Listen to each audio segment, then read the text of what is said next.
Good morning बच्चों। आज फिर हम सब अपने नए एक्सरसाइज के साथ मिल रहे हैं, जिससे कि इससे पहले हमने 13.1 आपको पूरा एक्सरसाइज दिया और आपको अगला एक्सरसाइज जो कि 13.1 है क्लास 10 वालों के लिए। और ये बहुत ही इम्पॉर्टेंट एक्सरसाइज होता है और इस एक्सरसाइज को हम सब सरफेस एरिया ऑफ वैल्यूम के नाम से भी जानते हैं, जैसा कि मैंने पहले ही इंट्रोडक्शन में आपको अच्छी तरह से इंट्रोड्यूस करा दिया था। आज हम सब क्वेश्चन नंबर 2 पर चलते हैं। बेटा अच्छे से पढ़ना है आपको और एक एक पॉइंट में अच्छे से समझा के आपको पढ़ाऊंगा। और इस वीडियो को देखने के बाद आपको चैनल को सब्सक्राइब करना है और लाइक और शेयर दोनों करना है बेटा। यदि जैसा हो वो मेरी तरफ से कोई प्रभाव नहीं है कि आप दबाव नहीं है कि आप ऐसा कुछ करिए, लेकिन मन लगा के पढ़िए बेटा। मैं एक एक पॉइंट आपको अच्छे से समझा रहा हूँ। तो चलिए क्वेश्चन नंबर 1 के पास आते हैं। क्वेश्चन नंबर 1 कहता क्या है, आप अच्छी तरह सुन लीजिए। एक हमारे पास सॉलिड है, solid in the shape of the cube है। एक क्यूब है, सॉलिड शेप का कोन है। एक कोन है मेरे पास, कुछ इस तरह से कोन है और एक सर्कल है। और वो भी सर्कल कौन सा सर्कल है? हेमीस्फीयर है। हेमीस्फीयर का मतलब जानते ना, आधा सर्कल, अर्धगोला। हिंदी में कहते हैं अर्धगोले का एक सर्कल है। और मैंने क्वेश्चन यहाँ लिख रखा है और आपको मैं पढ़ के भी बता दे रहा हूँ। आपकी किताब में लिखा है ए solid in the shape of the cone stand on the hemisphere. एक कोन है जो कि स्टैंड है किस पर? हेमीस्फीयर पर। With both their radii being equal to the 1 centimetre. मतलब इसकी जो रेडियाइज है वह 1 सेंटीमीटर है। The height of the cone is equal to radius. जो हाइट है कोन की वह रेडियस के इक्वल है। और find the volume of solid in the term of pi. मतलब पाई के टर्म में भी आपको आंसर देना है। तो आप अच्छे से समझ सकते हैं इसको कैसे लिखना है। आपको सबसे पहले बोला कि मेरे पास हेमीस्फीयर है। हेमीस्फीयर पर एक कोन, उस पर स्टैंड है। स्टैंड मतलब खड़ा है या लगा है, कुछ इस तरह से लगा है। और ये इसकी जो रेडियाइज होगी, मतलब इसकी रेडियस आर इक्वल टू जो भी होगा इसका, वह 1 सेंटीमीटर है। 1 सेंटीमीटर, तो ये 1 सेंटीमीटर हो गया। और आपको ये भी बताते चले कि इसका जो हाइट होगा वह भी आपका क्या होगा? 1 सेंटीमीटर होगा। याद रखिएगा, जो इसकी हाइट होगी, इसकी हाइट इसके कोन की हाइट की इक्वल होगी। तो हम यहाँ पर h इक्वल टू क्या लिख सकते हैं? 1 सेंटीमीटर। तो लिख सकते हैं आप यहाँ पर, अगर स्टेटमेंट के साथ लिखना चाहते हैं तो आप लिख सकते हैं हाइट ऑफ कोन। तो यहाँ पर हमने h बराबर लिख दिया, r बराबर लिख दिया। तो इसमें कितने लोग हैं आप दिमाग दौड़ाइए, कितने लोग हमको मिल रहे हैं? एक तो मुझे हेमीस्फीयर मिल रहा है और एक तो मुझे क्या मिल रहा है? कोन मिल रहा है। लेकिन दोनों को क्या निकालना है? आप नीचे पढ़ेंगे क्वेश्चन में लिखा है वैल्यूम। मैं नीचे क्वेश्चन भी लिख दूंगा अभी आपको। तो वैल्यूम निकालना है। तो वैल्यूम ऑफ सॉलिड जो भी है फिगर, तो यहाँ लिखते हैं वैल्यूम ऑफ, क्या आपको निकालना है? Volume of the solid. तो वैल्यूम ऑफ द सॉलिड, इस सॉलिड की वैल्यूम निकालने के लिए हमारे पास 2 बंदे हैं। एक बंदे का नाम है कोन। तो वैल्यूम ऑफ क्या लिखेंगे? अच्छे से समझिएगा, volume of cone. Volume of कोन हो गया, प्लस कर दीजिए। ठीक है, और क्या है उसमें? Volume of hemisphere.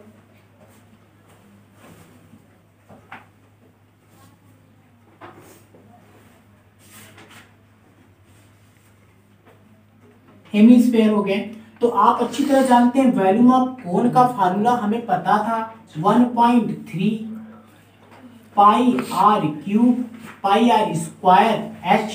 ये वैल्यूम ऑफ कोन का फार्मूला था। और इनके पास जब गए तो volume of hemisphere 2/3 pi r cube, ये दोनों हो गए। अब आपको मैं आगे बताता चलूं कि इसमें कॉमन क्या होता है। कॉमन देखिए 1/3, अगर मैं यहाँ से 2 को निकाल दूं, बहुत से लोग ऐसे ही कर लेते हैं, अगर 2 को निकाल दूं तो 1 कॉमन हो जाएगा। लेकिन मुझे फिर ख्याल अपने सूत्र को ही लिख लेता हूँ 2/3। तो 1/3 कॉमन हो जाते हैं और पाई यहाँ भी है, पाई यहाँ भी है। ठीक है, आर यहाँ भी है, आर यहाँ भी है। आर है कितना? 2 आर है। जहाँ कम होता है वही को कॉमन लिया जाता है। तो आर स्क्वायर कर दीजिए। अब आपके पास बचा क्या? एच बचा। और क्या बचा? एक आर बचा। ये आपका पूरा हो गया। तो आप इसको अब सॉल्व करते हैं। तो 1/3 लिख देते हैं। पाई का मान नहीं रखना है क्योंकि आपके सवाल में खुद बोला है कि पाई के ही टर्म में आपको फाइंड करना है। आर की वैल्यू जो है, और यहाँ पर ये देखते हैं अभी आपके पास बचा क्या था, ये मैंने 1/3 लिया, पाई आर स्क्वायर लिया, एच बचा, यहाँ का आर बचा। अभी इसमें कुछ छूट रहा है, यहाँ पर छूटा क्या, 2 छूटा, तो यहाँ पर लिख देंगे 2r। तो आपने क्या कर दिया, पाई की जगह पर लिख दिया, यहाँ पर लिख दिया 1 × 1, h की जगह पर 1 + 2 × 1। तो देखिए सब कुछ मैं रखता जा रहा हूँ। अब आपका क्या आ गया, 1 1 जा 1, 1/3 पाई हो जाता है यहाँ पर, और ये 2 1 जा 2 और 1 जोड़ दीजिए तो कितने आ गए, 3 आ गए। तो आपका जो ये आंसर आ जाता है, 3 से 3 कट जाता है, तो आपका जो आंसर आया पाई, और किस पद में सब लोग थे, सेमी में थे ना, तो यहाँ पर वैल्यू निकाले हो तो सेमी क्यूब हो जाता है। तो ये आपके पहले वाले का आंसर अच्छे से हो गया। तो हम क्वेश्चन नंबर 2 के पास चलते हैं, इसे अच्छे से लिख लीजिएगा।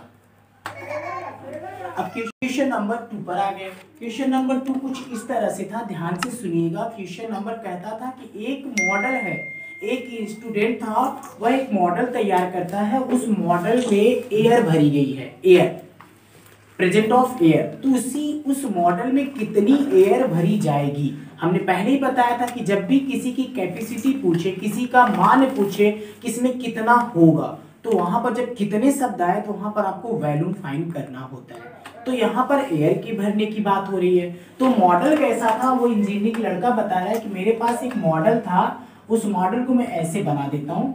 वो मॉडल इस तरह से था, कुछ ऐसा था, इधर से सिलेंडर टाइप था, देखते जाइए, ये सिलेंडर था, और सिलेंडर के दोनों तरफ कोन की तरह, एक रॉकेट की तरह उसने बना दिया।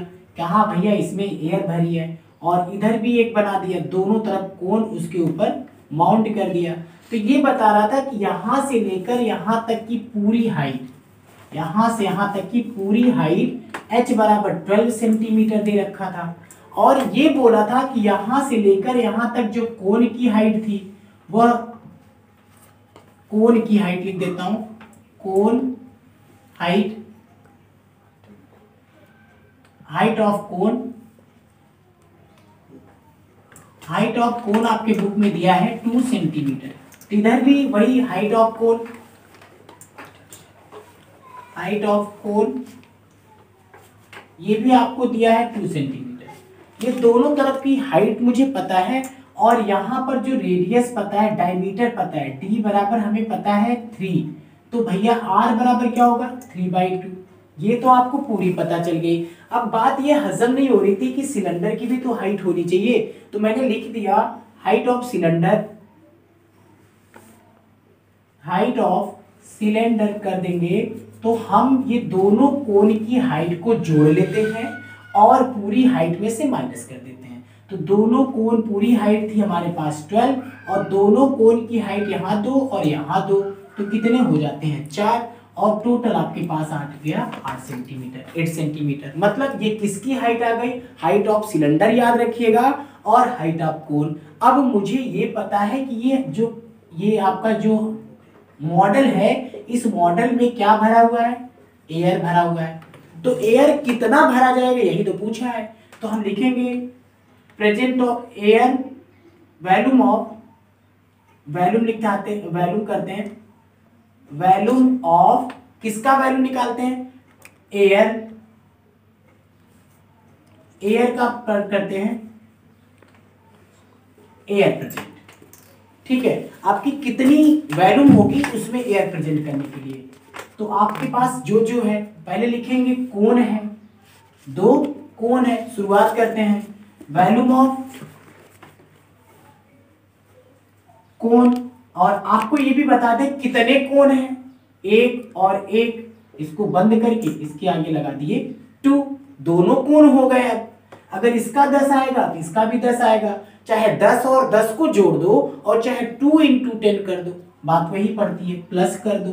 फिर आपके पास क्या है, हाइट है, तो आप लिखेंगे वॉल्यूम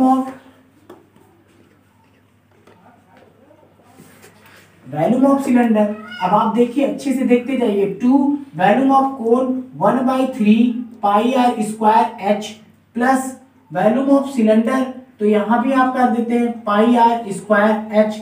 तो आपको ये पता होना चाहिए, यहाँ पर आपको वैल्यू रख देते हैं, 2 तो रहबे करेगा, 1/3 आपका रहेगा। ठीक है, आप देखते जाइएगा क्या क्या कॉमन होता है। अगर कॉमन ऐसे कर सकते हैं तो कॉमन कर लीजिए, नहीं तो एक इसको अलग कर लीजिए हल और इसको अलग कर लीजिए और आराम से जोड़ दीजिए तो भी आ जाएगा। तो अगर मैं कॉमन लेने में आपको दिक्कत होती है तो ये वाला सवाल विदाउट कॉमन का मैं बताता हूं, आप टेंशन न लीजिएगा। यहाँ पर क्या कर देते हैं, ये आ गया आपका, और यहाँ पर r का वैल्यू क्या है 3/2 थोड़ा सा लेंदी होगा, और ये किसकी h की बात कर रहा हूँ, कोण की बात कर रहा हूँ। तो यहाँ पर कितने हो जाएंगे 2 हो गया। तो देखिए ये पूरा 2 1/3, पाई का मान 22/7, 22/7, r का 3/2 और h का 3/2 और h का भी मान 2 हो गया। प्लस कर देते हैं आप, पाई का मान फिर रख देते हैं 22/7, r का फिर यहाँ पर रख देते हैं 3/2 एंड 3/2। अब यहाँ भी h आया, लेकिन यहाँ कौन सा h रखोगे, किसका h रखेंगे, सिलेंडर का। तो सिलेंडर की हाइट कितनी आई थी बेटा 8 आई थी, कोई बात नहीं, बहुत अच्छा चल रहा है। अब ये देखिए 3 से 3 कट जाएगा, 2 से 2 कट जाएगा, 2 से 2 कट गया। अब आपके पास क्या बचा, इसका मल्टीप्लाई इसमें करते हैं और इसका इसमें, अपान कितना आ गया बेटा 7 आ गया। अभी इधर चलते हैं, अब आप देख सकते हैं 2 4 जा 2 2 जा कट गए ना पूरे। अभी अब क्या करते हैं 3 3 जा 9 और 9 2 जा 18 और 18 में अपान 7 है। अब हम क्या काम कर देते हैं 60 और ये इसका मल्टीप्लाई कर देते हैं, 18 2 जा 36, 18 2 जा 36 और 3 कैरी था 39/7। अब इन भैया लोगों को क्या कर देते हैं हम सब प्लस कर देते हैं, क्योंकि नीचे का डिनोमिनेटर जो है वह इक्वल है।